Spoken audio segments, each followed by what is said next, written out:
একজন বাবা হিসেবে আমার উদ্বেগ স্বাভাবিক। সম্প্রতি মন্তব্য করে আলোচনার কেন্দ্রবিন্দুতে উঠে এলেন দীপকের বাবা। তার এই বক্তব্য ঘিরে ইতিমধ্যে বিভিন্ন মহলে শুরু হয়েছে জল্পনা ও আলোচনা।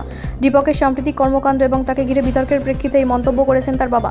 তিনি স্পষ্ট জানিয়ে দেন, একজন অভিভাবক হিসেবে সন্তানের নিরাপত্তা, ভবিষ্যৎ এবং মানসিক অবস্থার বিষয়ে চিন্তা করা স্বাভাবিক এবং তা অস্বীকার করার কোনো জায়গা নেই।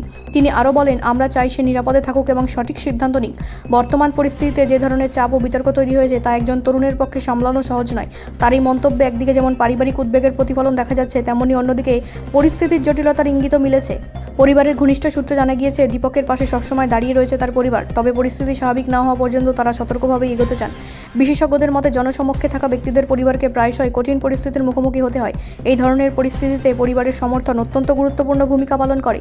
সব মিলিয়ে দীপকের বাবার এই মন্তব্য শুধুমাত্র একজন অভিভাবকের ব্যক্তিগত উদ্বেগই নয়, বরং বর্তমান পরিস্থিতির একটি মানবিক দিকও সামনে এনে দিয়েছে। এখন দেখার এই ঘটনার পরবর্তী পর্যায়ে কী পদক্ষেপ নেওয়া হয় এবং পরিস্থিতি কোন দিকে মোড় নেয়। ব্যুরো রিপোর্ট, রাষ্ট্রীয় প্রসার বাংলা।